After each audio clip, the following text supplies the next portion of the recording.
Saudara, mulai hari ini harga BBM non-subsidi mengalami kenaikan. Harga BBM jenis Pertamax naik hingga 30%. Bagaimana dampak kenaikan harga BBM non-subsidi ini bagi masyarakat? Kami akan bahas hal itu nanti, disertai dengan sorotan lainnya. Akhir-akhir ini, saudara, bermunculan kasus SPPG atau investor terlambat dibayar atau belum dibayar oleh Badan Gizi Nasional atau BGN. Mengapa ini bisa terjadi dan bagaimana solusinya? Dua informasi ini akan menjadi sajian utama Sapa Indonesia Malam hari ini. Saya Radhi Saputro. Dan saya Friska Clarissa. Inilah Sapa Indonesia Malam selengkapnya.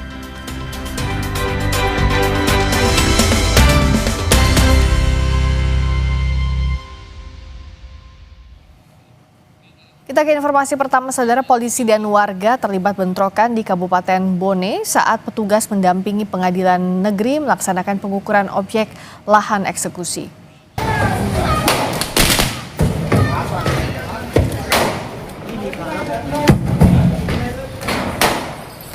Warga yang menghuni kawasan Jalan Andi Pageran Petarani, rumahnya menolak didatangi oleh petugas dengan memblokade akses masuk.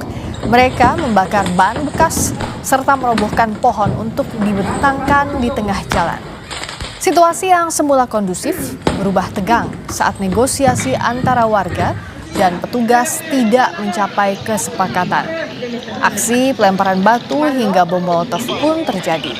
Setelah situasi berhasil dikendalikan, petugas dari pengadilan negeri melanjutkan dan menyelesaikan proses pengukuran objek lahan eksekusi.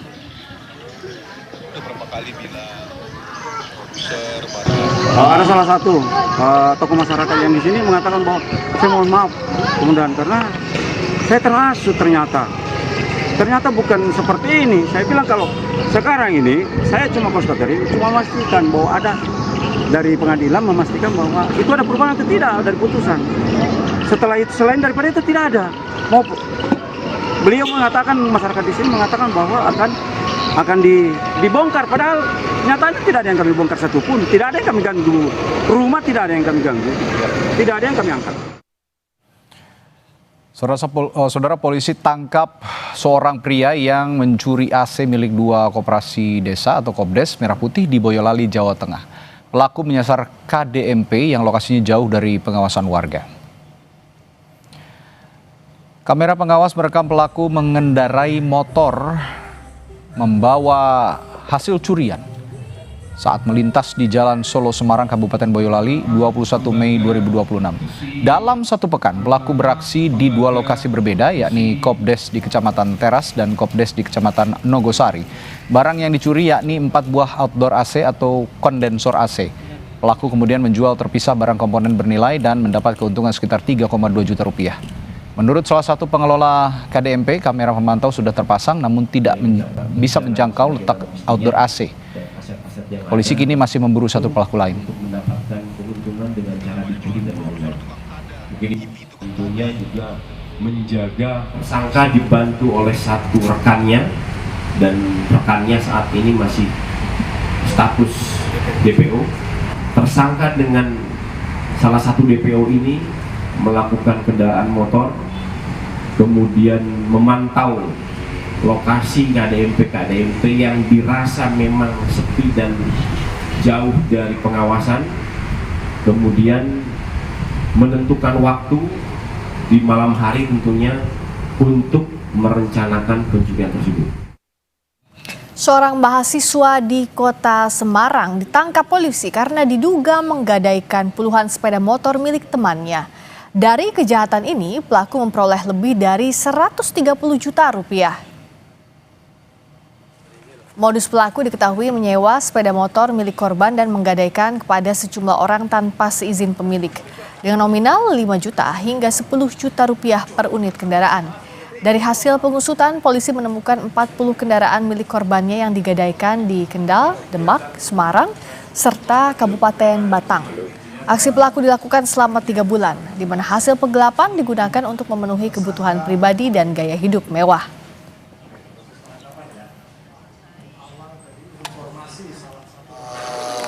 Modusnya pertama menyewa, bilang menyewa nanti dikasih uang per hari, ada yang 80, ada yang 100 ribu seperti itu. dan ada yang jangka sewanya ini ada yang 10 hari, ada yang 2 minggu, 14 hari. Nah, setelah dapat unitnya, pelaku ini langsung menggadekan kendaraan tersebut. Kurang lebih total 135 juta. Kurang lebih. Karena 3D ada yang 6 juta, satu motor, ada yang kalau PCX itu agak mahal, 10-an. Saudara, hari pertama kenaikan harga BBM jenis Pertamax menuai keluhan dari warga di Banjarmasin, Kalimantan Selatan. Pengendara mulai beralih ke Pertalite untuk menekan pengeluaran harian. Suasana SPBU di Jalan Es Parman, Banjarmasin dipadati pengguna bahan bakar jenis Pertalite usai dikenakan harga BBM jenis Pertamax menjadi Rp17.000. Kenaikan harga sejak Rabu pagi ini membuat sejumlah warga memilih beralih ke Pertalite sebab selisih harga yang cukup besar jadi alasan utama. Beberapa pengguna kendaraan bermotor dengan BBM Pertamax ini terpaksa beralih ke jenis Pertalite. Kayaknya terlalu besar. Untuk Pertamax malah yang meningkat ini. Kita kan kerjanya keluar daerah, jadi tiap hari perlu makan, minum 8 liter Sehari. ya. Dari kantor udah ngasih 50.000 itu sama makannya. Tapi kita 2 bulanan ini, Pertalite ini kita memang ada peningkatan pembeli. Biasanya sebelum yang 2 bulan itu kita stok itu bisa sampai malam. Sekarang stok kita paling banter itu sampai jam 5. Itu kita sudah menghabiskan sekitar 16.000. Menteri Keuangan Purbaya Yudi Sadewa menanggapi kenaikan harga BBM non-subsidi. Menurutnya Pertamax tidak digunakan angkutan barang sehingga hanya akan berdampak kecil terhadap inflasi. Soal dampak kenaikan harga Pertamax terhadap lonjakan penggunaan Pertalite, Purbaya meminta hal itu ditanyakan ke Menteri SDM Bahlil Lahadalia. Kenaikan Pertamax 30% ini, Pak. Harusnya nggak ini karena kan Pertamax nggak dipakai buat angkutan barang. Pertalite subsidi tidak diboleh, Pak. Maksudnya dampaknya minim atau bagaimana, Pak? Tanya ke Pak Bahlil, mesti ada Mekanismenya gimana? Tapi kalau dari Kementerian Keuangan gimana, Pak? Tanya Pak Bahlil. Dampaknya ke inflasi gimana, Pak? Jadi minim atau bagaimana, Pak? Dampaknya limited karena kan bukan buat angkutan umum. Terus pemerintah akan Angkutan barang juga nggak pakai. ada stimulus lagi Ada yang stimulus diberikan. nggak, Pak? Makasih, Pak.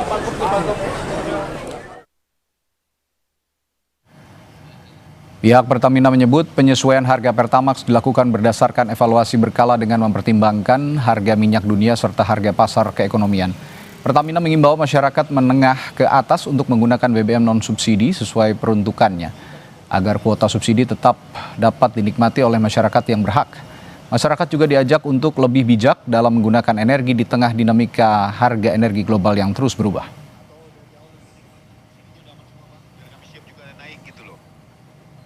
Penyesuaian itu dikarenakan kita mengikuti mekanisme harga pasar internasional, dan juga penyesuaian ini dilakukan sudah mengacu kepada formula perhitungan yang memang dikoordinasikan dengan regulator. Masyarakat yang mampu dihimbau untuk menggunakan yang non-subsidi dengan tentunya RON yang lebih tinggi dan kualitas yang lebih baik. Sorotan berikutnya, sejumlah aliansi yang tergabung dalam MBG Watch menggelar aksi di depan kantor Badan Gizi Nasional BGN Rabu siang.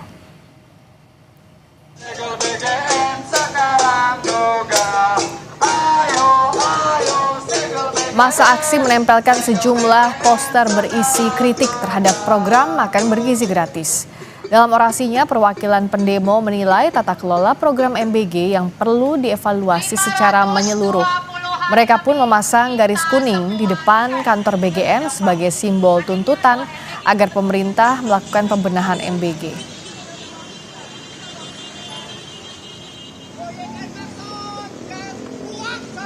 Memberikan statement tegas bahwa hari ini masyarakat muak dan marah atas program makan bergizi gratis yang mengorbankan ribuan siswa keracunan dan juga mengorbankan uang masyarakat kebanyakan yang dibayar melalui pajak. Hari ini ada banyak sekali anggaran yang bocor tanpa transparansi, di mana program ini pun tidak bertanggung jawab dalam hal menerangkan seterang-terangnya apa outcome selama setahun program ini berjalan. Hari ini teman-teman koalisi MBG Watch berkumpul di depan BGN untuk menyegel gedung ini Karena gedung ini selama setahun berjalan belum menghasilkan apapun yang menunjukkan peningkatan kualitas sumber daya manusia di masa yang akan datang. Kepala Staf Presiden Dudung Abdurrahman membantah isu yang menyebutnya memiliki titik satuan pelayanan pemenuhan gizi atau SPPG dari ex-Kepala BGN Dadan Hindayana. Dudung menegaskan dirinya hanya membantu memperkenalkan pihak pesantren kepada Badan Gizi Nasional. Ia pun menjelaskan sejumlah pengurus pesantren pernah meminta bantuan untuk dipertemukan dengan Kepala BGN saat itu Dadan Hindayana. Namun menurutnya hingga saat ini proses pembangunan dapur di pesantren itu belum terrealisasi. Dudung bahkan berani memberi hadiah jika ada orang yang bisa menemukan dapur MBG miliknya. Ada berita Pak Dudung katanya punya titik melalui Pak Dadan. Saya informasikan. Jadi beberapa bulan yang lalu, mungkin 6 bulan yang lalu, saya kan dekat dengan pesantren.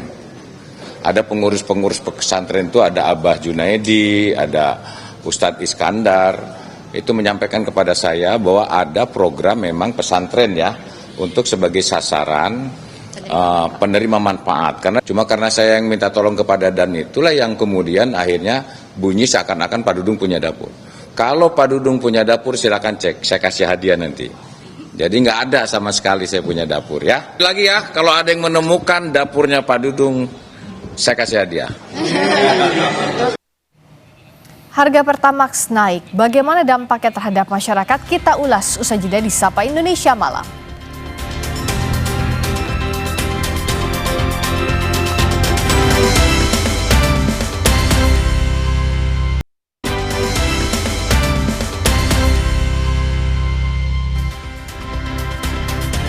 Anda menyaksikan Sapa Indonesia Malam bersama saya Friska Clarissa. Antrean panjang kendaraan terjadi di SPBU Pondokopi, Jakarta Timur, Rabu pagi.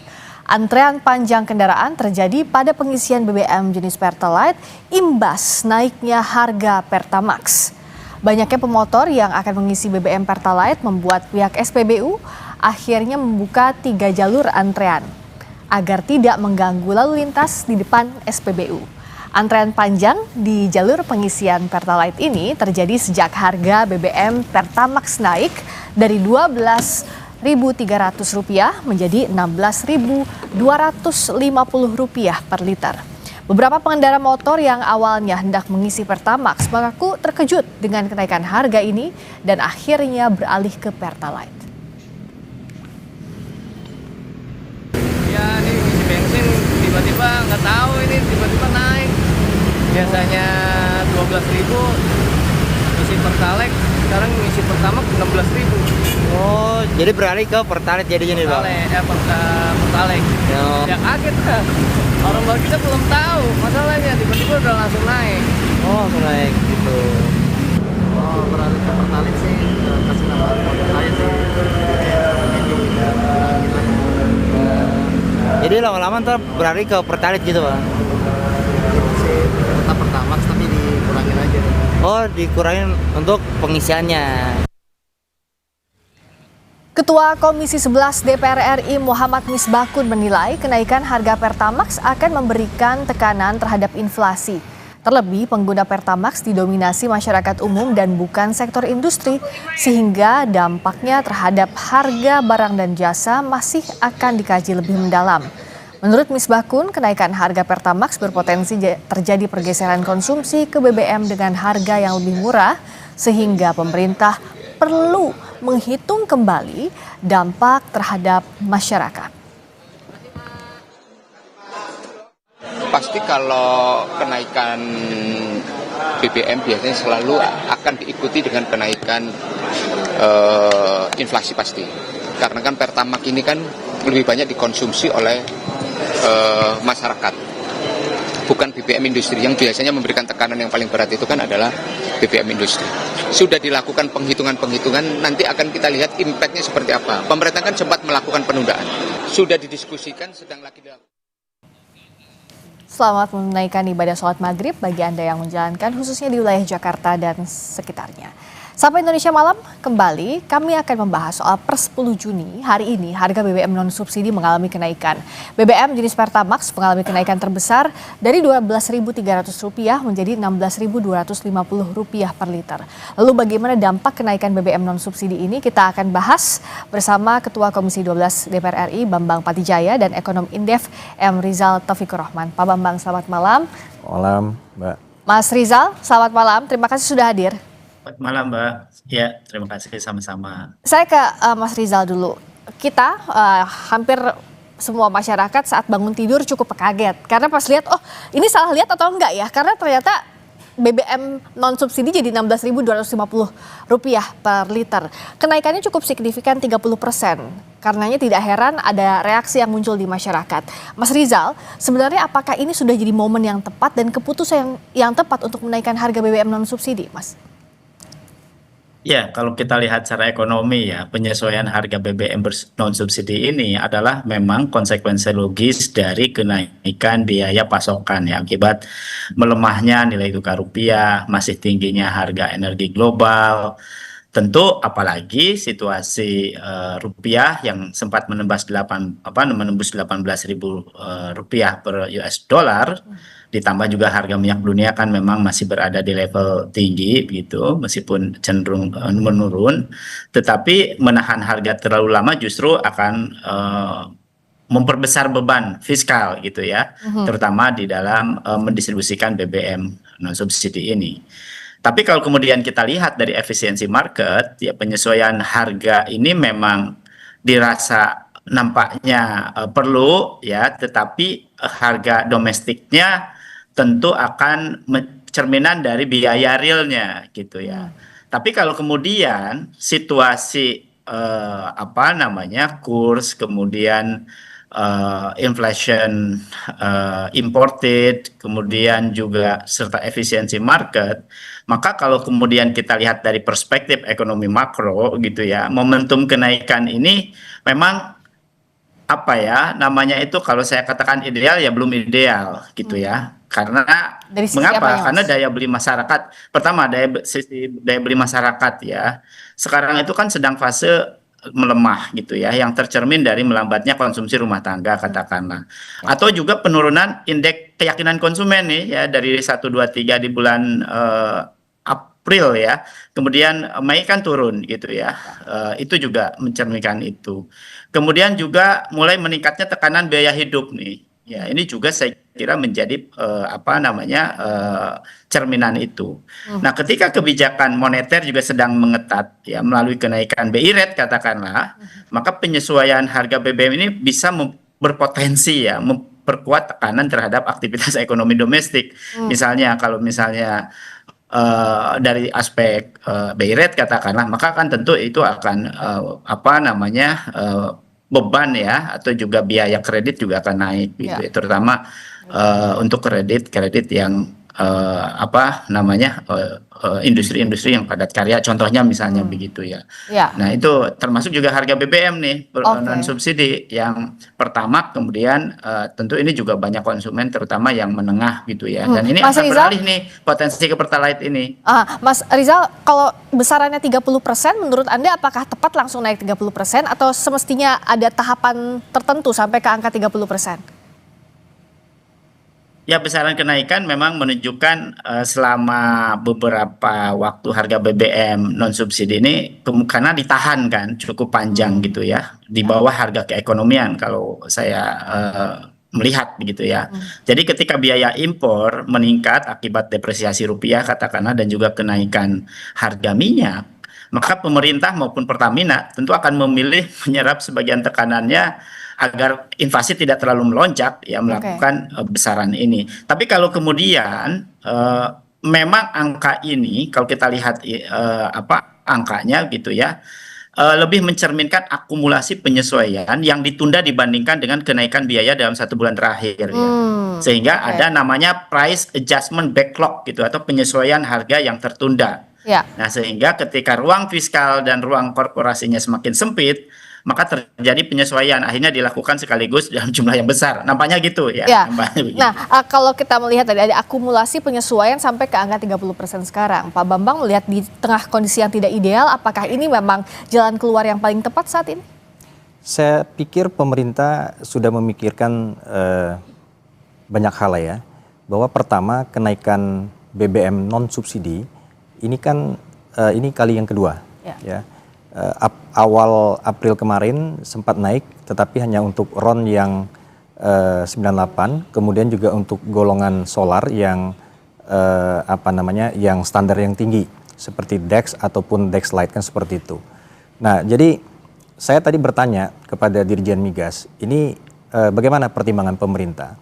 Pemerintah sebetulnya memberikan satu kebijakan yang memang ketika pun ada kenaikan seperti dijelaskan oleh Mas Rizal tadi, ini sebetulnya tidak membuat kaget, tidak membuat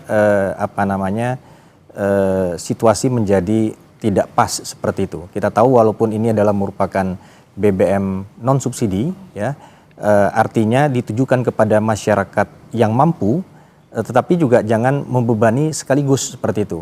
Dan kita tahu bahwa sebetulnya memang ya sesuai dengan judul pembahasan kita, antara Pertamax RON 92 dengan Pertalite ini sebetulnya beda-beda tipis tadi ya, seperti itu.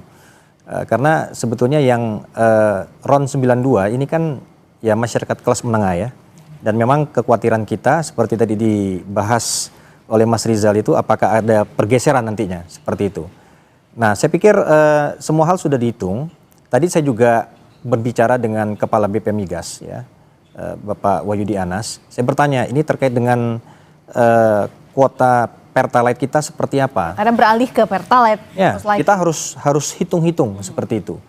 Per hari ini stok nasional untuk Pertalite adalah untuk 18 hari. Pengertian 18 hari itu bukan artinya 18 hari habis, tapi barang ini kan ngisi terus. Nah, kemudian dari segi kuota yang didasari pada apa yang di dalam APBN 2026, kita masih ada saving itu sampai 627.000 KL.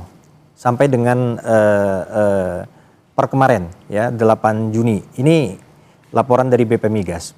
Jadi artinya begini, artinya ketika pun terjadi shifting ya, ini tidak kagetan. Dalam artian dari segi si supply, pemerintah mampu. Dalam hal ini kan yang mendapat penugasan adalah Pertamina ya, Pertamina. Ya bagaimanapun juga ini kan Pertalite masuk di dalam golongan kompensasi seperti itu. Nah jadi secara umum ya ini dari sisi supply pemerintah sanggup. Nah mungkin tadi analisis yang disampaikan oleh Mas Rizal tadi terkait dengan bagaimana apakah ini mempengaruhi inflasi dan sebagainya. Ya saya pikir memang ini kan kalau kita lihat terkait dengan Pertamax ya, Pertamax ini kan memang peruntukannya untuk BBM kendaraan. Ya jadi saya pikir tidak terlalu banyak penggunaan Pertamax itu untuk industri kan seperti itu. Sehingga terkait dengan pengaruh kepada inflasi secara keseluruhan mungkin dampak langsung mungkin tidak terlalu besar. Ya, tetapi kepada masyarakat yang kelas menengah ke atas yang menggunakan itu ya ini menjadi satu pertimbangan-pertimbangan yang mungkin bisa kita lihat nanti seperti apa. Karena kalau secara ekonomi makro tidak langsung berdampak, tidak berdampak kepada industri, Mas Rizal, tapi kan ini berdampak pada isi dompet kelas menengah terutama yang menggunakan Pertamax. Secara logisnya saat datang ke SPBU melihat wah harganya 16.250, otomatis kalau gajinya kan nggak langsung bertambah juga seiring dengan naiknya harga BBM. Pasti shiftingnya adalah ke Pertalite, itu yang paling logisnya dan terjadi dari pagi hingga saat ini, Mas Rizal. Kalau pemerintah bilang masih cukup untuk kuota Pertalite sampai saat ini, tapi apa yang harus dihitung lagi? Karena kalau harganya tetap di 16.250, bukan tidak mungkin ya akan kembali lagi ke Pertalite meskipun selama ini sudah ada regulasi untuk mendapatkan Pertalite itu, Mas Rizal. Iya, saya kira kemungkinan besar ya kenaikan harga Pertamax ini pasti ya meningkatkan substitusi konsumsinya ke Pertalite itu. karena sangat elastis ya permintaannya. Ya. Kan minyak itu elastis sekali perubahan harga, ya apalagi harganya 30%. Dan berdasarkan perbedaan harganya juga cukup tinggi, terutama bagi tadi kelompok menengah yang sangat sensitif terhadap biaya transportasi. Memang betul ini nggak ke industri, gitu, secara tidak langsung tidak mendorong cost push inflation. Tapi perlu diingat, ya, daya beli akan turun, padahal daya beli kelas menengah itu kontribusinya kan 60% ya terhadap konsumsi rumah tangga yang notabene hampir 50% kan terhadap PDB nasional. Nah, maka resikonya ini adalah bahwa kuota Pertalite yang tadi itu akan cepat habis tuh, katakan tadi berapa hari, 16 hari atau 18 hari katakanlah. Ketika berbondong-bondong ke Pertalite, maka akan lebih cepat habis sebelum akhir atau sebelum target itu. Sehingga pemerintah akan menghadapi dua pilihan yang sama-sama berat. Pertama, menambah kuota subsidi yang membebani APBN tadi, atau melakukan perbatasan distribusi yang berpotensi menimbulkan kelangkaan di lapangan. Nah, oleh karena itu, maka apa yang dilakukan?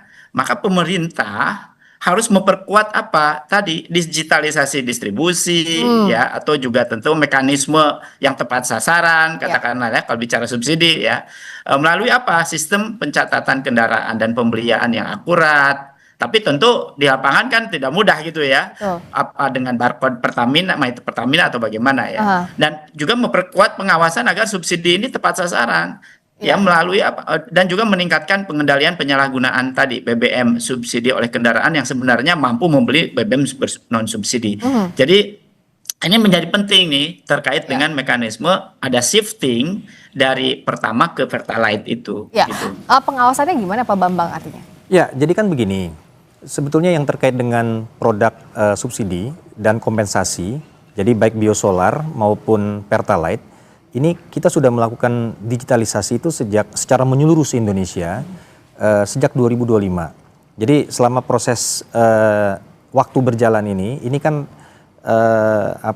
transisi peralihan ya menuju kepada digitalisasi itu sudah berjalan. Saya selalu melakukan pengecekan. Terakhir tadi saya juga cek ke beberapa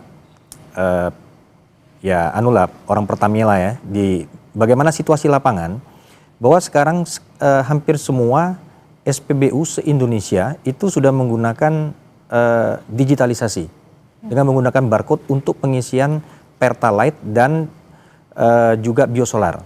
Nah, jadi saya tanya, apakah masih ada perkecualian? Memang kadang-kadang pada daerah tertentu yang tidak punya sinyal, ya, atau mungkin 3T itu belum semuanya. Tetapi itu sangat minim, ya, belum semuanya dilakukan barcode. Nah, artinya apa? Artinya bahwa sebetulnya upaya untuk melakukan digitalisasi dalam rangka pengontrolan penyaluran ini sudah dijalankan oleh Pertamina dan kita tidak kagetan. Yang kagetan itu kan kalau baru 2 hari yang lalu atau mungkin minggu kemarin kita mau pakai digitalisasi, ini kan enggak. Nah, sehingga dengan demikian mau tidak mau ya masyarakat juga kita mohon partisipasinya. Bahwa BBM subsidi adalah yang betul-betul tepat sasaran dan memang orang yang seharusnya.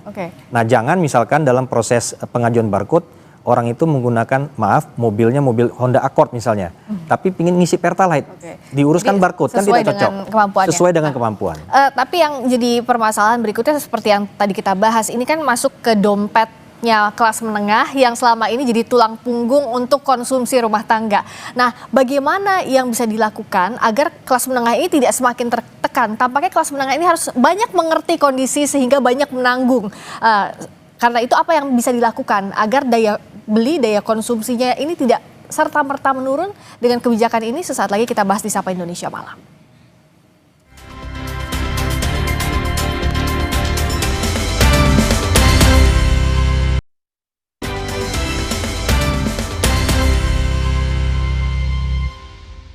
Taunya sih tadi pagi sih waktu buka HP kaget juga, tahu-tahu ternyata Pertamax ikut naik juga kan, jadi 16.000. Kalau pengisian sih biasanya mingguan sih, 16.000 dari 12.000 berasa juga sih lumayan 4.000 naiknya. Berarti hari ini seminggu seharusnya saya bisa dalam seminggu isi sekali full tank, ini seminggu 2 kali.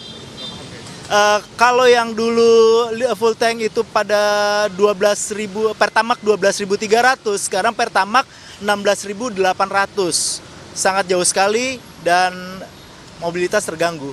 Karena seminggu harus 2 kali isi bensin full tank.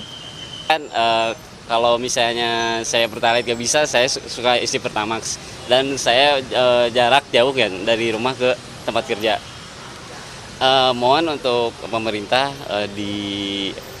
mohon dipertimbangkan lagi untuk tidak tiba-tiba ada kenaikan harga begini. Ya sebetulnya sih ya udah pasti memberatkan bagi masyarakat kecil. Tapi ya mungkin karena ini udah jadi kebijakan pemerintah, mau gimana lagi, kita pasti tetap ya harus ngikutin aja. Sapa Indonesia Mall masih membahas dampak kenaikan BBM non-subsidi bersama dengan Ketua Komisi 12 DPR RI Bambang Patijaya dan Ekonom Indef M. Rizal Taufikur Rahman. Sebelum jeda tadi pertanyaan saya adalah, lagi-lagi kan kelas menengah saat ini yang harus menanggung. Sudahlah jadi tulang punggung konsumsi, sekarang harus menikmati harga BBM non-subsidi yang naik. Nggak dapat bantuan sosial, financial freedom masih jauh panggang dari api. Jadi Mas Rizal, apa yang bisa dilakukan untuk membantu kelas menengah menghadapi situasi ini? Yang pasti pemerintah ya secara real dan empiris di lapangan harus mampu memberikan kompensasi ya berupa kebijakan yang tidak hanya mengandalkan indikator makro atau kebijakan makro, tapi ini harus intervensi mikro yang langsung dirasakan rumah tangga menengah, karena kelompok ini tidak mendapat bansos tadi ya, dan juga pasti tertekan oleh kenaikan biaya hidupnya ya, termasuk tadi biaya transportasi. Pertama ya stabilkan tarif transportasi umum dan logistik. Ya, kalau perlu ya fasilitas transportasinya ya diperbaiki yang kemudian juga nyaman begitu ya. Pengalaman ini menunjukkan bahwa setelah harga naik BBM ya terutama non subsidi termasuk, yang pertama kali naik itu bukan di biaya kendaraan ya, tapi ongkos distribusi dan tarif jasa. Mau tidak mau meskipun ini non subsidi karena sangat sensitif gitu ya. Nah, maka pemerintah perlu memberikan insentif sementara kepada operator transportasi umum dan juga logistik agar tidak seluruh kenaikan biaya dibebankan kepada konsumen ya, ke rumah tangga menengah ini. Dan ini akan jauh lebih efektif dibanding dengan memberikan subsidi baru, karena memang dapat menahan kenaikan harga barang di tingkat konsumen. Pertama itu. Yang kedua, akan sangat baik manakala percepat digitalisasi subsidi BBM agar Pertalite-nya tidak diserbu nih ya. Dan ini betul-betul ada pembatasan berbasis misalnya plat nomor, jenis kendaraan, ya kapasitas mesin dan data penghasilan, sehingga subsidi ini benar-benar diterima oleh masyarakat yang membutuhkan. Apakah selama ini katakanlah di tadi ya barcode atau di My Pertamina atau juga katakanlah di platform lain menggambarkan ini enggak gitu ya. Ketiga tentu memberikan insentif pajak nih kepada kelas menengah. Jadi kelas menengah itu kan merupakan pembayar pajak terbesar ya, tetapi seringkali ya tidak menikmati bantuan ketika terjadi tekanan seperti sekarang. Maka cukup baik masanya gitu ya, menaikkan batas pajak atau juga penerimaan atau penghasilan tidak kena pajak, atau batas penghasilan yang tidak dikenakan pajak penghasilan, kira-kira gitu. Nah itu bagus juga kalau dinaikkan tuh batasnya. Kedua, memberikan pajak penghasilan pasal 21 itu ya ditanggung pemerintah untuk kelompok pendapatan tertentu. Ya, katakanlah, atau memberikan potongan pajak sementara ya. Jadi tambahan pendapatan bersih ini bisa menjaga konsumsi tanpa membebani ya APBN sebesar program bantuan tunai, katakanlah gitu ya.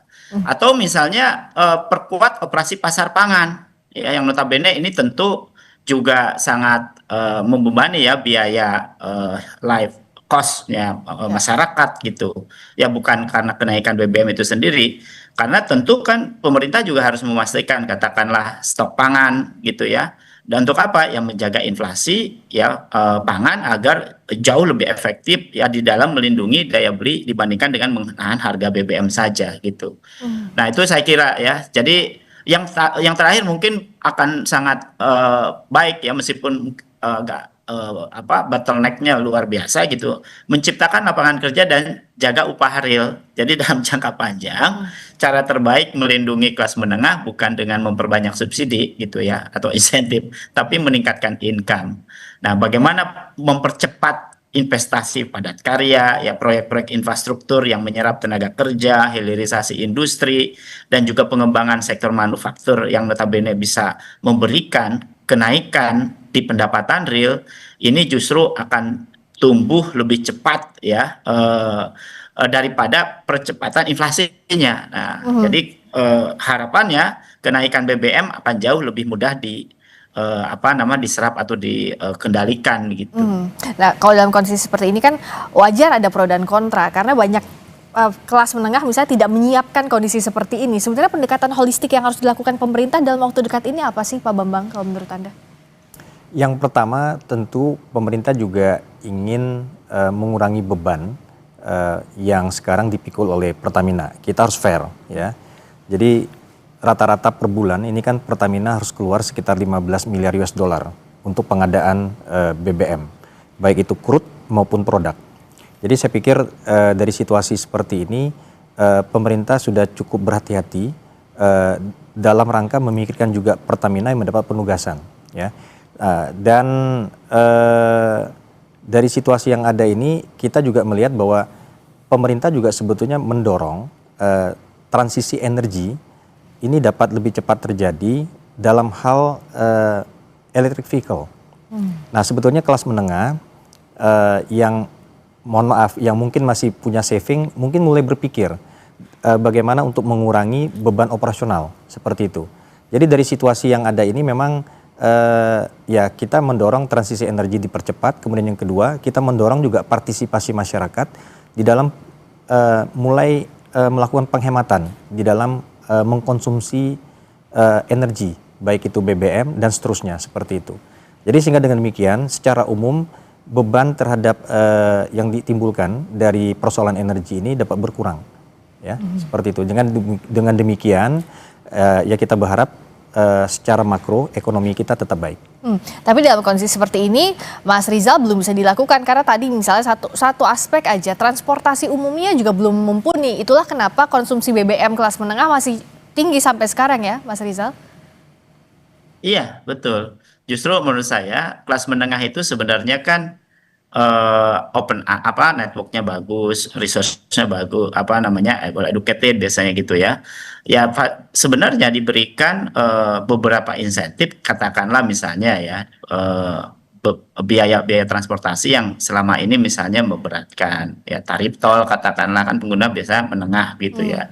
Itu juga bisa dilakukan. Jadi kalau kita bicara jangan sampai terjadi ini middle class quiz gitu ya. Jadi kelompok menengah itu terus menghadapi tekanan dari berbagai arah. Nggak hanya BBM naik, ya bunga kredit meningkat, ya seiring dengan katakanlah kenaikan BI rate, ya biaya pendidikan dan kesehatan juga terus naik. Ya sementara kebutuhan income-nya ya tidak selalu mengikuti laju inflasi kan, gitu dan beban biaya hidup ini.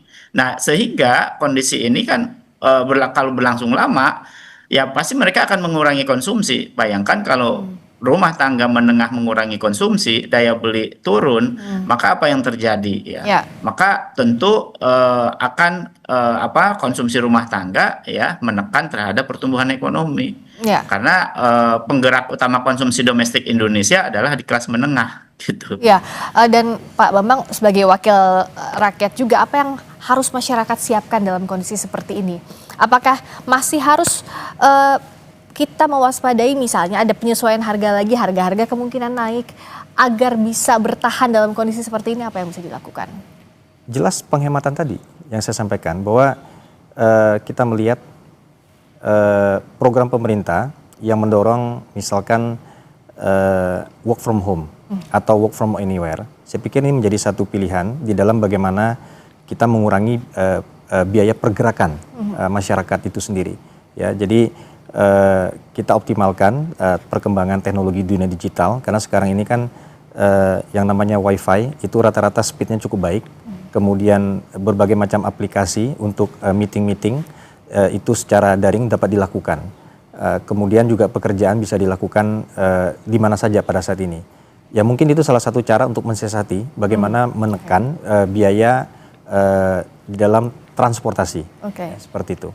Terakhir saya ke Mas Rizal juga, apa juga yang harus dievaluasi dari pola komunikasi dengan penyesuaian harga BBM ini? Dinaikkan harganya di tengah malam, tidak ada komunikasi dengan masyarakat, ini jugalah yang membuat respons dari pagi hari sampai malam ini banyak orang yang gelisah. Mas Rizal, apa yang harusnya diperbaiki soal ini? Ya, saya kira dari perspektif kebijakan publik gitu ya akan sangat baik manakala pola komunikasi pemerintah terkait misalnya kebijakan apapun ya, apalagi kenaikan BBM gitu ya yang notabene ini sangat sensitif ya terhadap daya beli masyarakat dan juga terhadap saya kira perekonomian ya, daya beli konsumsi rumah tangga dan juga kinerja dari ekonomi, maka ini perlu saya kira terus diperbaiki dan perlu dievaluasi ya, karena keberhasilan kebijakan itu tidak hanya ditentukan oleh substansi tetapi juga oleh cara kebijakan itu dikomunikasikan ke publik. Ya. Tentu komunikasi itu harus dilakukan sebelum kebijakan diumumkan, bukan setelahnya ya. Itu sangat baik ya kalau kita refer ke beberapa misalnya contoh misalnya ya, kalau saya lihat waktu Presiden SBY sebelum menaikkan Rp100 BBM pasti malamnya itu diumumkan gitu, dan alasannya apa, urgensinya apa, sehingga masyarakat sudah siap gitu. Atau misalnya pemerintah harus transparan mengenai dasar perhitungan harganya, dan ini tentu harus narasi itu disampaikan kepada publik. Jadi yang perlu dievaluasi memang bukan hanya kebijakan kenaikan kebijakannya, tetapi juga pola komunikasi. Dan saya kira harus lebih transparan pemerintah mengenai urgensi dasar perhitungan kenaikan harga ya, kemudian menyampaikan pesan secara konsisten. Saya kira itu menjadi penting untuk mendorong dan juga melindungi daya beli masyarakat. Saya kira Pak Bambang ada yang mau disampaikan? Ya, jadi pertama yang ingin saya di ujung ini kan, di ujung bahwa pertama bahwa pemerintah menjamin terkait dengan BBM subsidi itu sampai 31 Desember 2026 itu sesuai dengan Undang-Undang APBN itu tidak terjadi kenaikan. Jadi dijamin harga tidak naik. Yang kedua, dijamin pasokan terjamin. Jadi seluruh Indonesia itu pasokan tidak ada masalah. Jadi baik BBM maupun LPG 3 kilo nggak ada masalah. Nah, terkait dengan BBM non subsidi, kita harus fair bahwa ini sebetulnya lebih kepada mekanisme pasar ya. Jadi memang penggunaan daripada BBM non subsidi terkait dengan gasolin ini kan garisannya bensin. Itu non subsidi itu sekitar 25% dari total. Tetapi ya memang ke depan saya pikir semua masukan kita akan perhatikan seperti disampaikan oleh Mas Rizal tadi terkait dengan komunikasi dan sebagainya. Tetapi yang jelas bahwa kami ingin sampaikan bahwa baik DPR maupun dengan pemerintah kami berusaha bagaimana sama-sama untuk mengamankan pasokan untuk masyarakat. Bahkan untuk BBM non subsidi pun kita berusaha bagaimana pasokan tetap terjaga dan harga ini apa yang terbaik. Ingat bahwa sebetulnya kalau kita komparasi dengan harga misalkan RON 92 ya, ini seluruh kawasan Asia Tenggara kita termasuk yang paling rendah dibandingkan Singapura, dibandingkan Myanmar, dibandingkan Kamboja, dibandingkan kemudian Thailand, Filipina, kita tetap lebih rendah.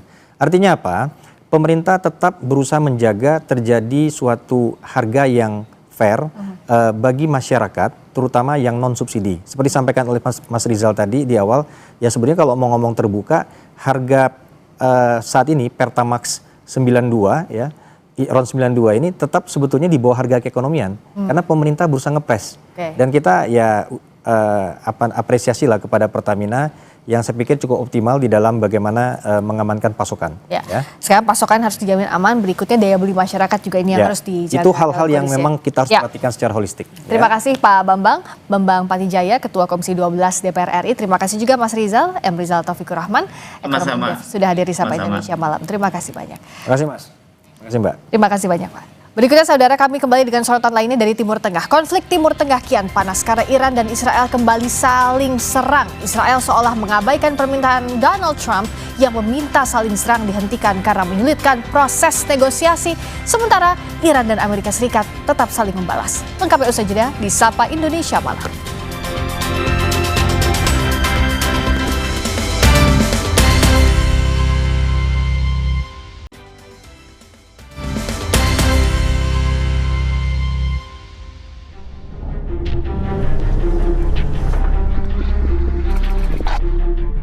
can't blame him for that. But he was hit.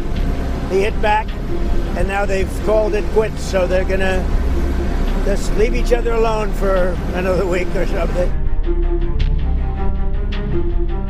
Kenapa Netanyahu tetap melakukan kepada Iran? Netanyahu paham, Trump tidak akan bisa lepas dari saya. Anda mau bekerja sama siapa di Timur Tengah kalau bukan sama saya? Gitu. Dan jangan lupa teknologi militer Anda, pesawat Anda, dan bahkan kemenangan Anda nanti dalam pemilu itu donatur dari kelompok-kelompok saya.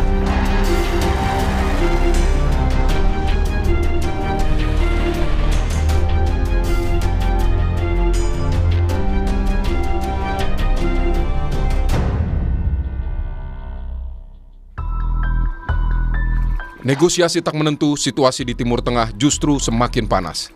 Iran dan Israel kini saling serang sebagai respons karena IDF terus membombardir Lebanon. Dalam sebuah serangan udara di Tirus, Lebanon, 5 orang dilaporkan tewas di dalam sebuah mobil yang diserang Israel dari udara. Rekaman menunjukkan momen ledakan dan asap membumbung tinggi. Serangan drone itu menyebabkan sejumlah kendaraan rusak dan puing-puing berserakan usai ledakan. Dalam rekaman lain yang dirilis Israel juga menunjukkan serangan udara ke wilayah pinggiran kota Beirut. Israel mengklaim serangan-serangan mereka menargetkan infrastruktur Hizbullah di Beirut. Sehari sebelumnya, serangan udara Israel ke wilayah Lebanon Selatan menewaskan 9 orang, termasuk 3 anggota militer Lebanon. Salah satu anggota militer Lebanon yang tewas berpangkat Brigadir Jenderal. Israel melancarkan serangan pada hari Minggu tersebut tanpa peringatan kepada warga Lebanon. Permukiman warga rusak parah, gedung hunian warga porak-poranda akibat serangan udara Israel. Media Lebanon melaporkan 2 orang tewas dan belasan warga lainnya luka-luka dalam serangan tersebut. 4 para medis dari Palang Merah Lebanon dilaporkan terluka. Mereka dipindahkan ke rumah sakit regional untuk perawatan lebih lanjut. Gempuran Israel ke wilayah Lebanon menjadi tanda tanya karena dilakukan hanya selang beberapa hari setelah Israel dan pemerintah Lebanon memperbarui kesepakatan gencatan senjata yang difasilitasi oleh Amerika Serikat. Sebagai respons atas serangan ke Lebanon, Iran pun menunaikan janji akan membalas Israel. Mereka kembali membombardir Israel dengan rudal dan drone dan membuka serangan untuk pertama kalinya sejak gencatan senjata 8 April. Namun Israel membalas. Mereka mengklaim telah menyerang pabrik petrokimia Mahshar di Iran serta menargetkan situs militer tambahan di seluruh negeri Persia. Video serangan terhadap fasilitas penting di Iran tersebut dirilis pasukan pertahanan Israel IDF. Serangan tersebut diklaim Israel menyasar tempat penyimpanan rudal yang disiapkan Iran untuk menyerang pesawat Israel. צהריים טובים. אני רוצה לעדכן אתכם בהתפתחויות במערכה באיראן. אמש משטר הטרור האיראני הפר את הפסקת האש לאחר חודשיים. הוא פתח באש וירה לעבר ישראל. הבוקר צה"ל יצא לשני גלי תקיפה לעבר מטרות של משטר הטרור האיראני. בגל התקיפה הראשון 10 מטוסי קרב תקפו מערכות הגנה המהוות את שכבת ההגנה של המשטר. Merespons serangan Israel ke wilayahnya, militer Iran pun merilis video peluncuran rudal dengan target Haifa, Israel. Rudal bertuliskan, "Kalian akan menyesal." Tanggal dan lokasi pasti dari rekaman yang dirilis oleh IRGC tidak dapat diverifikasi secara independen. Namun Iran menegaskan perbuatan Israel merusak proses diplomatik. صورت طبیعی روند دیپلماتیکی که برای خاتمه دادن به یک جنگ تحمیلی شروع شده. فلسفه مذاکرات چی بود از ابتدا؟ فلسفه مذاکرات این بود که به جنگ تحمیلی آمریکا و رژیم صهیونیستی علیه ایران خاتمه داده بشه. از ابتدا تصریح شده بود و بارها میانجیگر پاکستانی تأکید کرد که خاتمه جنگ در لبنان بخشی از آتش بس هست. خب اگر قرار باشه که فلسفه وجودی این مذاکرات توسط رژیم صهیونیستی یا هر یک از طرفین ماجرا یعنی آمریکا یا اسرائیل به نحوی مخدوش بشه، خب قاعدتاً روند دیپلماتیک هم Eskalasi yang semakin tinggi di Timur Tengah membuat Presiden Amerika Serikat Donald Trump geram. Trump meminta Israel dan Iran menghentikan serangan. Lewat Truth Social-nya, Trump bilang Israel dan Iran harus segera menghentikan penembakan. Namun Israel seakan tak peduli. Perdana Menteri Israel Benjamin Netanyahu telah berbincang dengan Presiden Donald Trump terkait serangan yang belakangan terjadi antara Iran dan Israel. Dia juga menyebut Iran dan Hizbullah lebih lemah dari sebelumnya, dan ia mengklaim Israel lebih kuat saat ini. ואני מתחייב, ושוב מתחייב, לאיראן לא יהיה נשק גרעיני. באותה נחישות פעלנו גם מול חיזבאללה. חיזבאללה תכנן לפלוש לגליל עם אלפי מחבלים, ובמקביל הוא תכנן להחריב את ערי ישראל עם 150,000 רקטות וטילים. גם את האיום הזה סיכלנו, וחיסלנו את נסראללה. ואני רוצה לומר לכם, הלוחמים הגיבורים שלנו, איך אגיד את זה? מפרקים לחיזבאללה את הצורה. אנחנו ממשיכים להשמיד את כל תשתיות הטרור שלהם ברצועת הביטחון. Belakangan, Presiden AS Donald Trump mengklaim negosiasi AS dengan Iran sudah di tahap akhir. Dia juga menyebut tak menyalahkan Netanyahu karena membalas serangan Iran. And I can't blame him for that, but he was hit. He hit back, and now they've called it quits, so they're gonna just leave each other alone for another week or something. They were going back and forth, and now they both agreed through me to stop, and we're in the final throes of what will be a very, very good deal that will not allow in any way, shape, or form nuclear weapons, etc. And that it straight will open up right away. It'll open up immediately upon signing, which could be in 2 or 3 days. Peneliti Asia Middle East Center Pizarro Ghazali bilang Netanyahu tak menghentikan perang karena itu yang diinginkan kelompok politik pendukungnya di Israel. Sementara desakan untuk menghentikan perang oleh publik Amerika Serikat justru semakin kuat.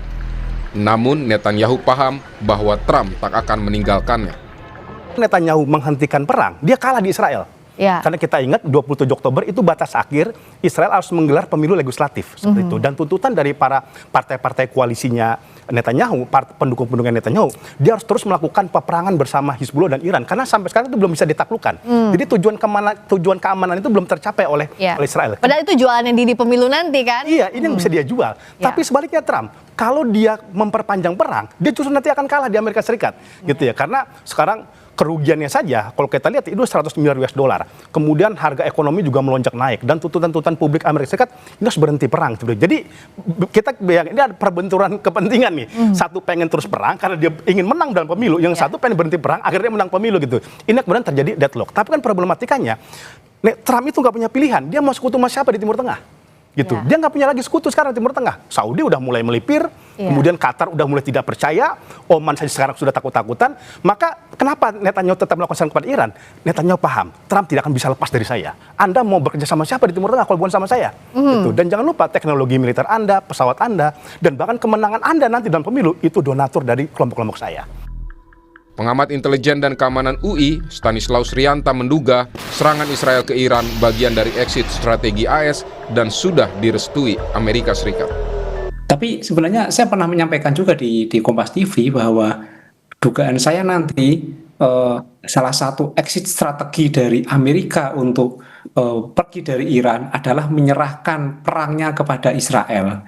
Jadi saya melihat bahwa ketika Israel sudah mulai melakukan serangan, ini sebenarnya tanda Amerika untuk menarik diri. Dan tidak mungkin kalau misalnya Israel melakukan serangan itu tidak restu Amerika, meskipun ada drama-drama ya. Trump mengatakan bahwa dia yang megang kendali, kemudian Netanyahu seperti kayak mau mengabaikan peringatan Trump. Menurut saya itu hanya drama-drama saja. Konflik Amerika Serikat, Israel dan Iran masih belum pasti ujungnya. Apalagi Iran juga telah melancarkan serangan ke basis-basis militer Amerika Serikat di Kuwait dan Oman. Menteri Olahraga Iran menyebut penolakan visa bagi para pejabat dan staf tim Iran untuk Piala Dunia sebagai tindakan yang tidak profesional. Sesaat lagi di Sapa Indonesia Malam bersama rekan saya Radi Saputra.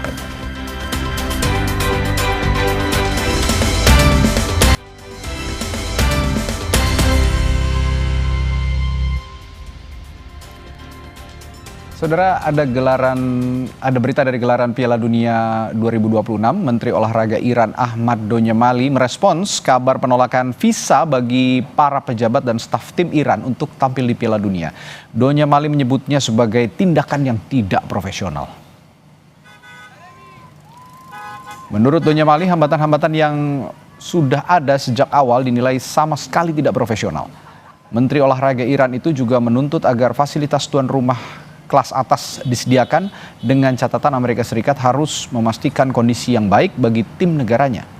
Jamali menambahkan, para pemain tim nasional Iran sangat termotivasi meskipun menghadapi berbagai rintangan.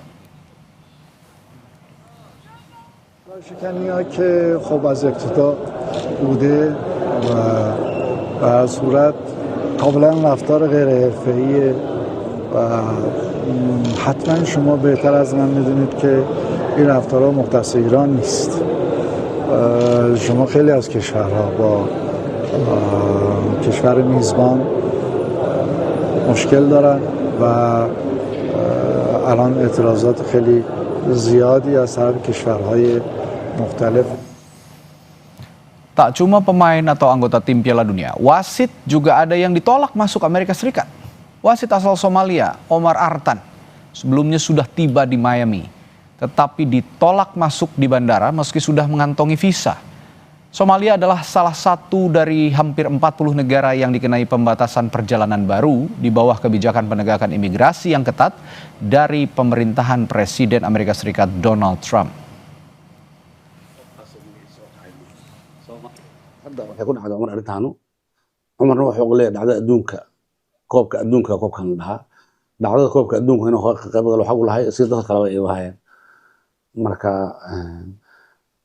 saameyn waan u reebaysaa dabcan sababtoo wiilkeen waxaan inuu goobta tago oo meeshaas ka muuqano wuxuu waqti badan soo geliyay oo xidhiidh waqti badan soo gashay ahayd iyo ummadda Soomaaliyeed guud ahaan. Bergeser ke berita konflik di Timur Tengah, Iran melancarkan serangan pada Rabu dini hari waktu setempat yang menyasar aset Amerika Serikat di Bahrain, Kuwait, dan Jordania sebagai balasan serangan udara Amerika Serikat dan menyalahkan Teheran atas jatuhnya helikopter serang Amerika.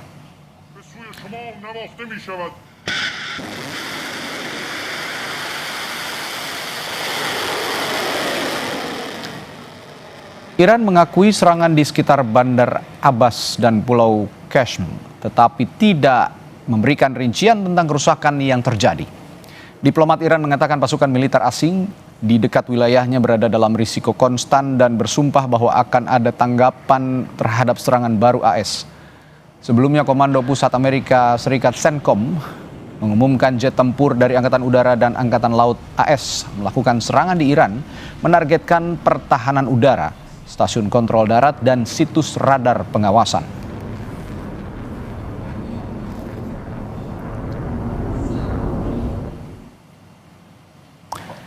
Dalam pertempuran udara, Iran juga menembak jatuh drone MQ-9 yang berusaha mendekati wilayah operasi dari wilayah udara utara Teluk Persia. Drone ditembak jatuh di atas wilayah Jam, Provinsi Bushehr, oleh Pertahanan Udara IRGC.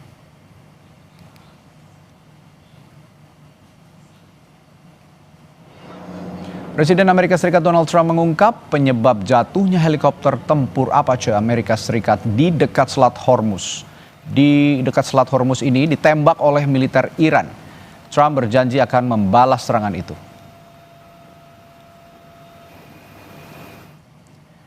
Dalam akun sosial atau Truth Socialnya, Trump menuliskan, "Saya baru saja mendapat informasi dari militer bahwa tadi malam Iran menembak jatuh salah satu helikopter Apache yang sangat canggih saat berpatroli di atas Selat Hormuz. Ada 2 pilot selamat dan tanpa luka. Meski demikian, Amerika Serikat harus merespons serangan ini."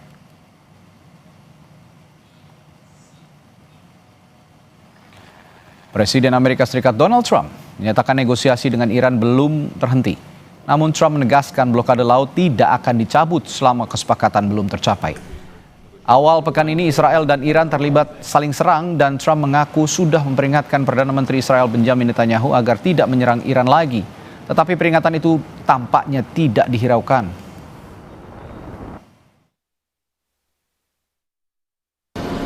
We have ongoing negotiations in Iran and with Iran that hasn't stopped, and we could have at least an idea by 1 or 2 days from now, but I think it's going well. The blockade continues to hold 100%. Nothing is getting through our blockade. No oil, no income, no nothing.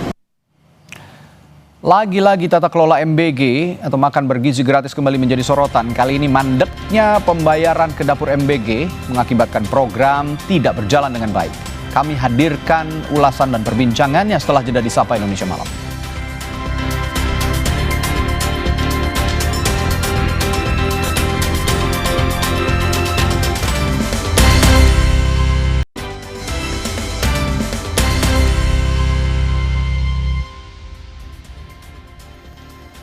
Saudara, sejumlah orang yang mengaku investor pembangunan Satuan Pelayanan Pemenuhan Gizi SPPG mengamuk di kantor Badan Gizi Nasional BGN. Mereka meminta pertanggungjawaban pemerintah terkait pembayaran pembangunan dapur MBG.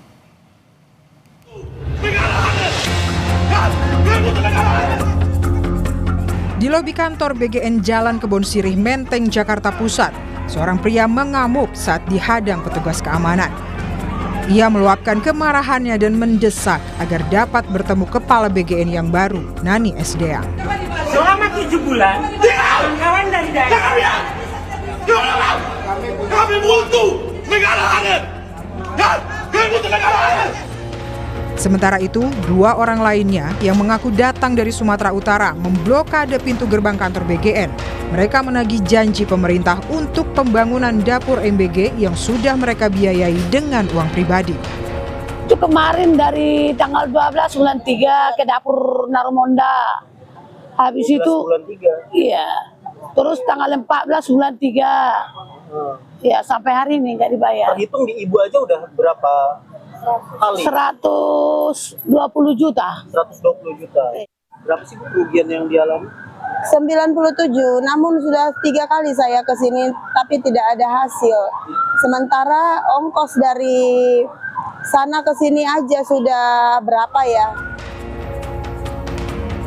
Sementara itu, Dapur Satuan Pelayanan Pemenuhan Gizi atau SPPG Pekapuran Raya di Jalan Pangeran Antasari, Banjarmasin, Kalimantan Selatan pada Selasa pagi tampak tak beroperasi dengan kondisi pagar tertutup. Akibatnya, Sekolah Dasar Negeri Karangmekar 1 Banjarmasin menjadi salah satu sekolah yang terdampak karena SPPG tak beroperasi. Informasi penghentian distribusi MBG diakui pihak sekolah karena adanya kendala pada proses pencairan anggaran dari pusat. Menurut info dari SPPG Pekapuran Raya, dihentikan operasional itu dikarenakan adanya kendala pada pencairan dana bantuan pemerintah. Jadi selama 2 hari ini tidak ada pendistribusian MBG. Tapi ada kabarnya lagi bahwa kemungkinan besok pada hari Rabu akan didistribusikan kembali. Menanggapi kabar sejumlah SPPG berhenti sementara karena anggaran yang belum turun, Kepala BGN Nani Esdeang yang baru saja dilantik pada Senin kemarin menyatakan dana operasional untuk MBG sudah dicairkan. Ia bilang masalah yang saat ini terjadi di SPPG hanyalah soal teknis. Semua sudah dicairkan dari mulai Jumat. 877 tadi itu. Yang sudah masuk. Jadi memang ada beberapa yang yang Jumat itu sudah dicairkan. Yang Senin ini juga dicairkan. Tadi kalau nggak salah kami dapat laporan 5T ya Ibu ya, dicairkan hari ini. Jadi tidak ada masalah, ini masalah teknis saja. Akibat penghentian sementara beberapa SPPG, ribuan siswa penerima manfaat MBG di sejumlah sekolah tidak menerima paket makanan bergizi gratis seperti biasanya. Para siswa berharap program tersebut dapat segera kembali berjalan. Tim Liputan, Kompas TV.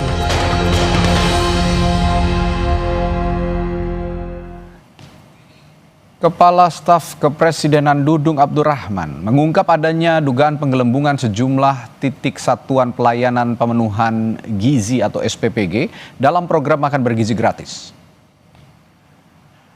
Jumlah dapur operasional saat ini mencapai lebih dari 27.000 titik dengan target penerima manfaat 63 juta orang.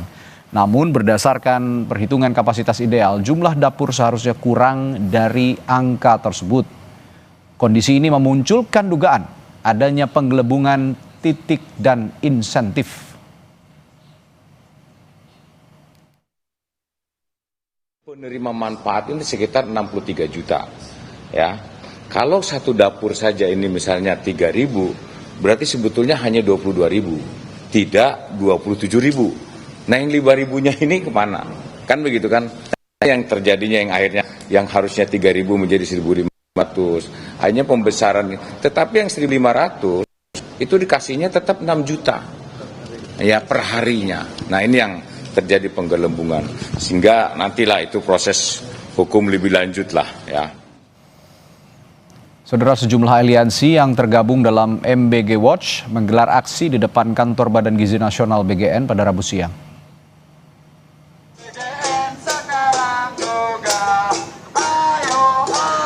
Masa aksi menempelkan sejumlah poster berisi kritik terhadap program makan bergizi gratis. Dalam orasinya, perwakilan pendemo menilai tata kelola program MBG yang perlu dievaluasi secara menyeluruh. Mereka pun memasang garis kuning di depan kantor BGN sebagai simbol tuntutan agar pemerintah melakukan pembenahan MBG. Memberikan statement tegas bahwa hari ini masyarakat muak dan marah atas program makan bergizi gratis yang mengorbankan ribuan siswa keracunan dan juga mengorbankan uang masyarakat kebanyakan yang dibayar melalui pajak. Hari ini ada banyak sekali anggaran yang bocor tanpa transparansi, di mana program ini pun tidak bertanggung jawab dalam hal menerangkan seterang-terangnya apa outcome selama setahun program ini berjalan. Hari ini teman-teman koalisi MBG Watch berkumpul di depan BGN untuk menyegel gedung ini, karena gedung ini selama setahun berjalan belum menghasilkan apapun yang menunjukkan peningkatan kualitas sumber daya manusia di masa yang akan datang. Saudara Kepala Staf Kepresidenan Dudung Abdurrahman membantah isu yang menyebutnya memiliki titik satuan pelayanan pemenuhan gizi (SPPG) dari ex-Kepala BGN Dadan Hindayana. Dudung menegaskan dirinya hanya membantu memperkenalkan pihak pesantren kepada BGN. Ia pun menjelaskan sejumlah pengurus pesantren pernah meminta bantuan untuk dipertemukan dengan Kepala BGN saat itu, Dadan Hindayana. Namun menurutnya, hingga saat ini proses pembangunan dapur di pesantren tersebut belum terrealisasi. Dudung bahkan berani memberi hadiah jika ada orang yang bisa menemukan dapur MBG miliknya. Ada berita Pak Dudung katanya punya titik melalui Pak Dadan. Saya informasikan. Jadi beberapa bulan yang lalu, mungkin 6 bulan yang lalu, saya kan dekat dengan pesantren. Ada pengurus-pengurus pesantren itu, ada Abah Junaidi, ada Ustadz Iskandar. Itu menyampaikan kepada saya bahwa ada program memang pesantren ya, untuk sebagai sasaran penerima manfaat. Karena saya yang minta tolong kepada Dan itulah yang kemudian akhirnya bunyi seakan-akan Pak Dudung punya dapur. Kalau Pak Dudung punya dapur silakan cek, saya kasih hadiah nanti. Jadi nggak ada sama sekali saya punya dapur ya. Lagi ya, kalau ada yang menemukan dapurnya Pak Dudung, saya kasih hadiah. Sementara itu, Kepala Badan Komunikasi RI, M. Kodari, angkat bicara soal ex-wakil Kepala BGN Sony Sonjaya yang menuding ada 26 nama diduga terlibat korupsi tata kelola MBG ke Kejaksaan Agung. Kodari bilang penegakan hukum di Indonesia berjalan tanpa pandang bulu terhadap lini eksekutif, legislatif maupun yudikatif. Kodari menambahkan, Kejaksaan Agung mengelompokkan temuan ke dalam 2 klaster besar. Klaster pertama berkaitan dengan ketidaksesuaian harga barang serta proses pengadaan. Dari penjelasan Kejaksaan Agung sendiri kan ada 2 kelompok besar itu permasalahan. Yang pertama, adanya harga-harga yang tidak sesuai untuk pengadaan beberapa barang. Yang kedua soal jual beli titik. Nah, kemudian apakah nama-nama yang diajukan itu masuk kelompok pertama atau kelompok 2 kan tentu harus diklasifikasi dan semuanya kan adanya di Kejaksaan Agung. Ya diproses saja secara hukum, tidak peduli dari eksekutif atau dari legislatif atau dari yudikatif. Kalau memang ada pelanggaran hukum ya tentunya harus diproses sebagaimana mestinya. Jadi tidak ada pengecualian seperti kata Bapak Presiden. Kalau Pak Dudung punya dapur silakan cek, saya kasih hadiah nanti. Jadi nggak ada sama sekali saya punya dapur.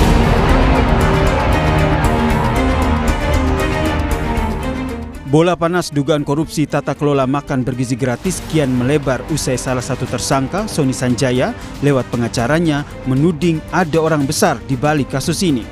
Di media sosial pun beredar daftar nama yang dituding terlibat.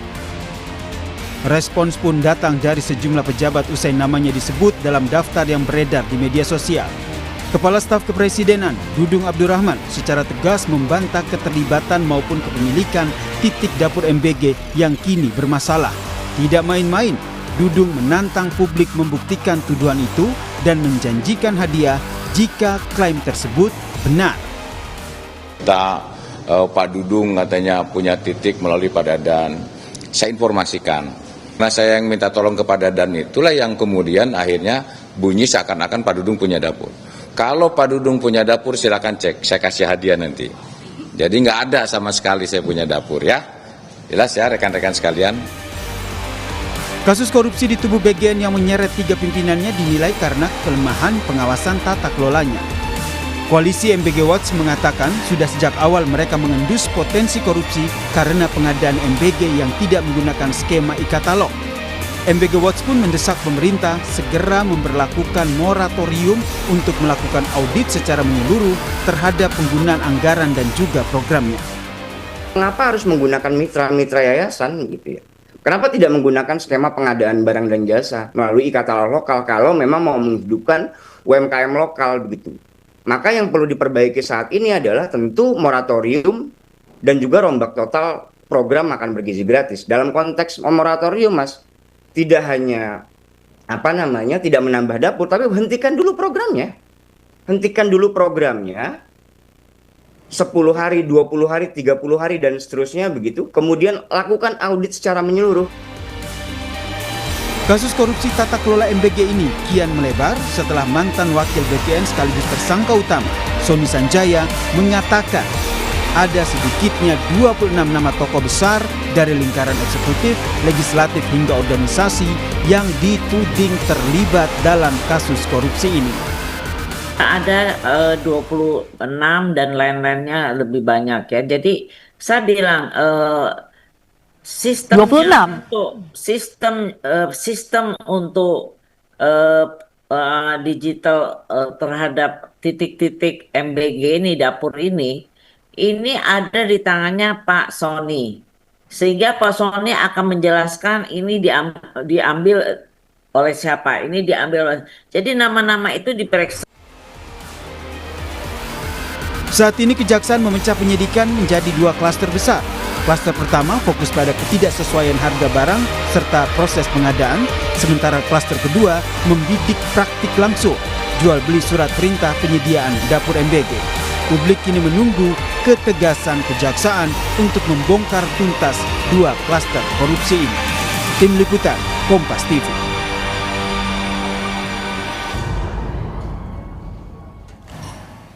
Iran lancarkan serangan yang menyasar aset Amerika Serikat di Bahrain, Kuwait, dan Jordania. Kami hadirkan informasinya setelah jeda.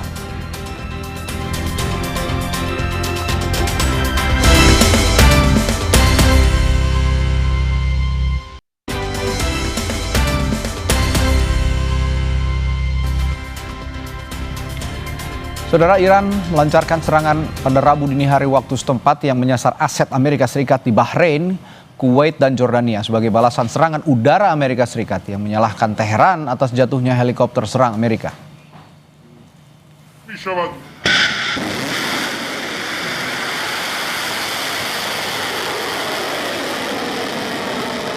Iran mengakui serangan di sekitar Bandar Abbas dan Pulau Kashmir, tetapi tidak memberikan rincian tentang kerusakan yang terjadi. Diplomat Iran mengatakan pasukan militer asing di dekat wilayahnya berada dalam risiko konstan dan bersumpah bahwa akan ada tanggapan terhadap serangan baru Amerika Serikat. Sebelumnya, Komando Pusat Amerika Serikat CENTCOM mengumumkan jet tempur dari Angkatan Udara dan Angkatan Laut AS melakukan serangan di Iran, menargetkan pertahanan udara, stasiun kontrol darat, dan situs radar pengawasan.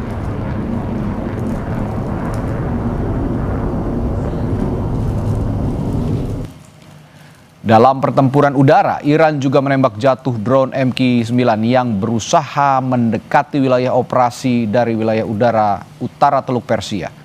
Drone ditembak jatuh di atas wilayah Jam, Provinsi Bushehr oleh Pertahanan Udara IRGC.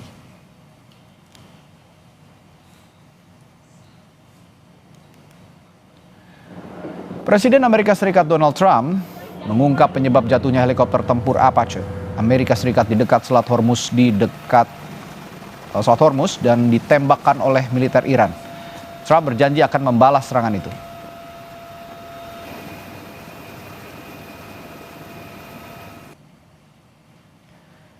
Dalam akun Truth Socialnya, Trump menuliskan, "Saya baru saja mendapat informasi dari militer bahwa tadi malam Iran menembak jatuh salah satu helikopter Apache yang sangat canggih saat berpatroli di atas Selat Hormuz.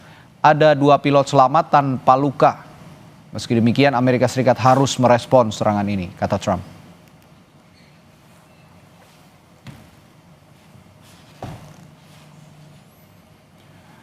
Saudara, eskalasi di Timur Tengah meningkat usai Trump berjanji akan merespons serangan Iran yang menyebabkan jatuhnya helikopter canggih Apache milik Amerika Serikat.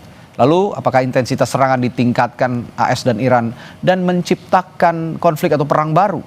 Kita bahas bersama pengajar ilmu politik Universitas Udayana, Evata Filomeno Duarte. Selamat malam, Mas Evata.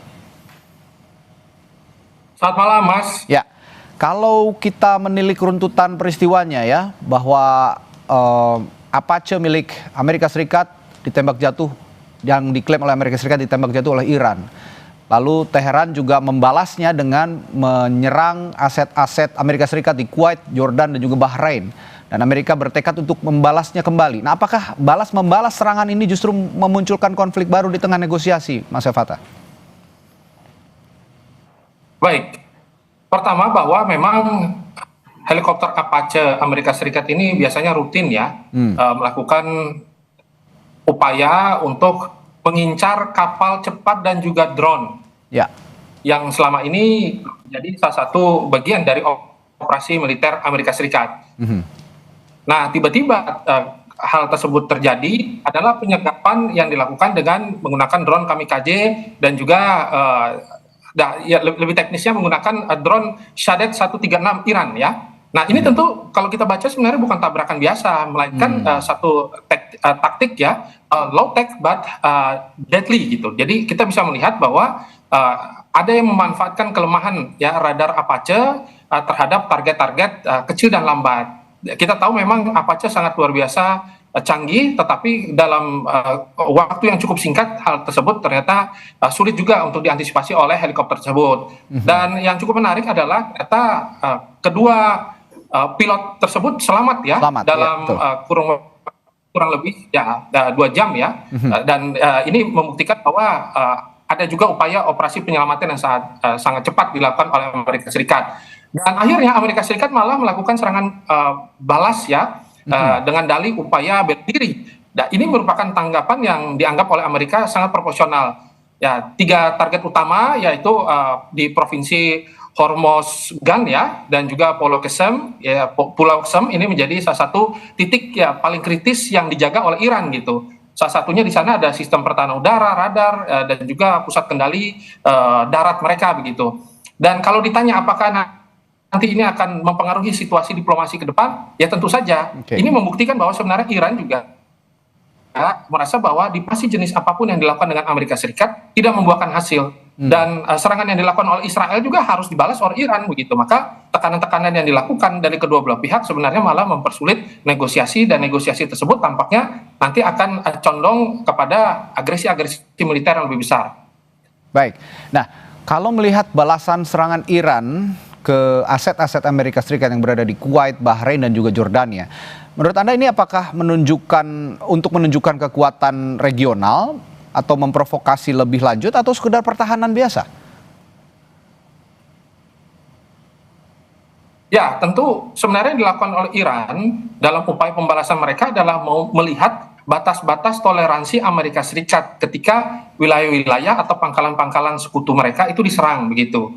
Dan sebenarnya Iran juga memaksa Amerika Serikat untuk melakukan serangan pembalasan. Karena kita tahu bahwa Iran juga sudah mempersiapkan total war strategi. Mereka juga sudah memainkan atrisi, warfare. Ya, jadi sebenarnya mereka juga berharap, kalaupun Amerika Serikat tidak serius dalam negosiasi jenis apapun, biarkanlah kami menyerang duluan. Dan serangan-serangan ini juga bisa digunakan baik dalam bentuk untuk diplomasi maupun tekanan terhadap militer. Mereka juga ingin melihat dampak psikologis yang dialami oleh Amerika Serikat.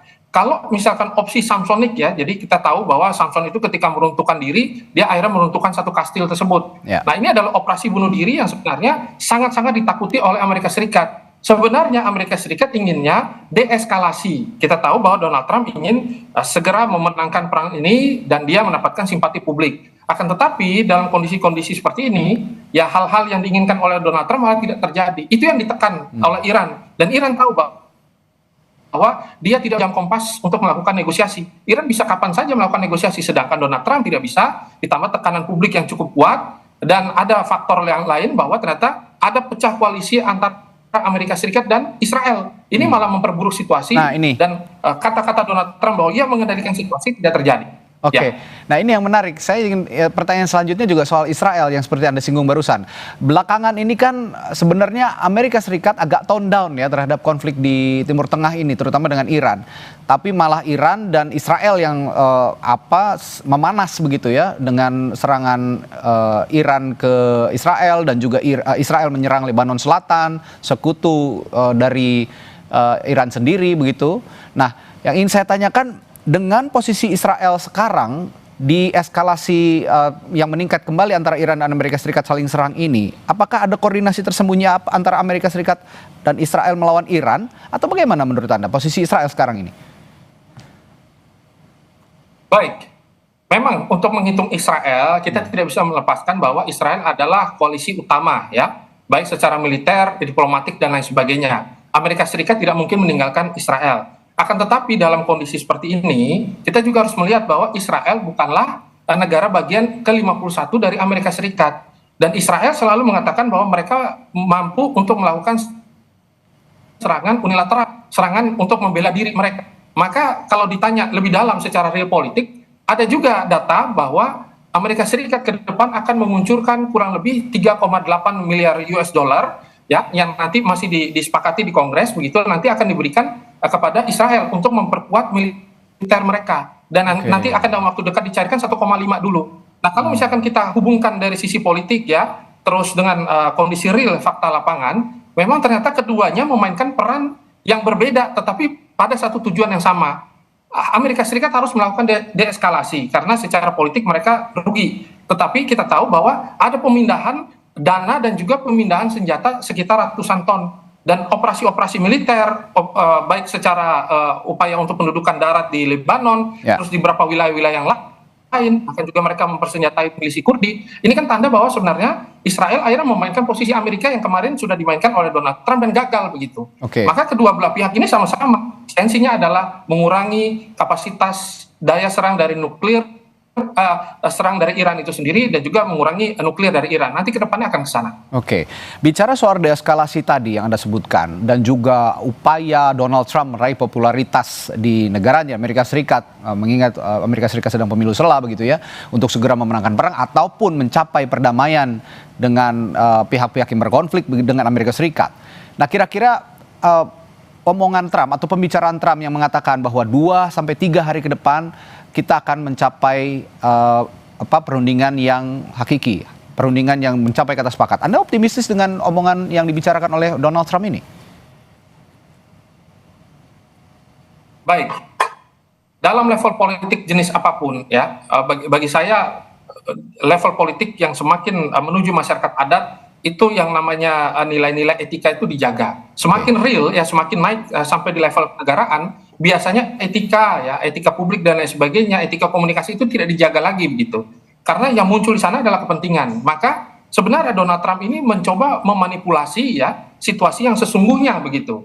Pada kenyataannya Donald Trump juga kehilangan kendali ya terhadap Timur Tengah. Tidak secara total. Faktornya apa? Karena ternyata ada beberapa catatan-catatan. Salah satunya persaingan intelijen di Amerika Serikat yang membuat data yang dimiliki Donald Trump ini beda-beda begitu. Data dari Kementerian Pertahanannya, Kementerian Perangnya beda, data dari CIA-nya beda, data dari orang-orang terdekatnya juga berbeda. maka Donald Trump merasa bahwa ada optimisme dan ada negosiasi yang bisa terjadi. Tapi kalau kita lihat posisinya Iran kan tidak ingin melakukan negosiasi ke depannya begitu. Iran merasa bahwa negosiasi jenis apa tak merugikan begitu. Dan Mojtaba Khamenei menyampaikan bahwa tidak usah lagi ada negosiasi, langsung saja bernegosiasi dengan kami. Negosiasi tidak langsung tidak penting lagi. Nah, maka dalam kondisi seperti ini apa yang bisa terjadi ya seperti yang kita lihat, serangan balas serangan, tekanan balas tekanan, dan ini akan menciptakan deadlock, dan deadlock ini akan sangat berbahaya bagi energi dunia, dan ini yang sangat ditakutkan oleh Amerika. Maka Amerika melibatkanlah negara-negara yang lain, dan ternyata Cina pun sudah menyampaikan bahwa berhenti membeli minyak dari Iran. Nah, ini tanda tanya besar bahwa pertemuan yang dilakukan oleh Donald Trump dengan Cina juga membuahkan hasil tekanan juga kepada Iran. Maka mau dan tidak mau Iran harus membela diri dan juga melepaskan serangan. Ini yang masih masih sepertinya belum terlihat ujungnya seperti apa nanti dari perang ini, terutama Iran yang tidak sepertinya akan mundur sedikit pun begitu ya dengan upaya-upaya tekanan dari Amerika Serikat, meskipun Amerika Serikat juga sudah menurunkan tensi, tapi Iran juga malah terus menjaga wilayahnya, menjaga martabatnya sebagai negara, dan terutama sepertinya rezim Mojtaba Khamenei ini yang ingin dihancurkan oleh Israel dan Amerika Serikat tetap akan dipertahankan oleh Iran. Baik, terima kasih. Pengajar Ilmu Politik Universitas Udayana Evata Filomena Duarte telah memberikan perspektif dan pernyataannya di Sapa Indonesia Malam. Terima kasih, selamat malam sekali lagi. Sampai jumpa lagi, Mas Evata. Saudara, 5.000 lebih drone membentuk berbagai formasi di langit malam di kota Chongqing, Tiongkok. Kami punya beritanya sesaat lagi.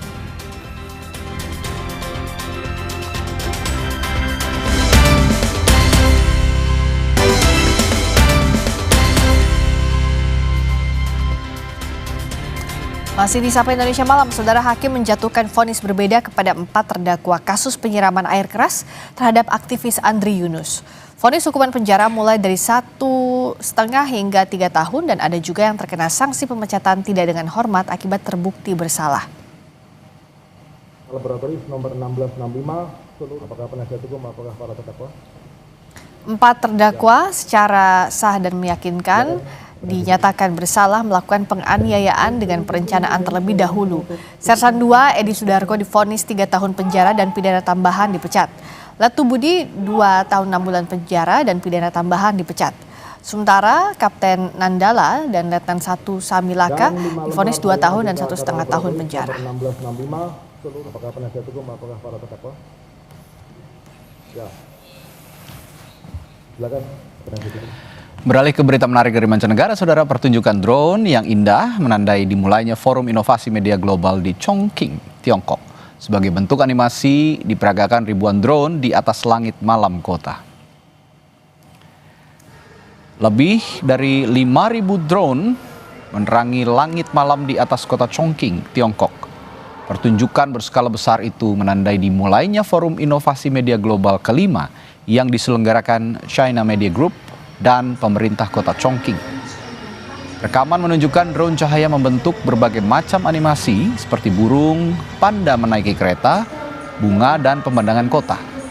Forum Inovasi Media Global bertujuan memperkuat kerjasama antara sektor media dan teknologi yang diikuti 300 perwakilan organisasi internasional, media, dan perusahaan teknologi.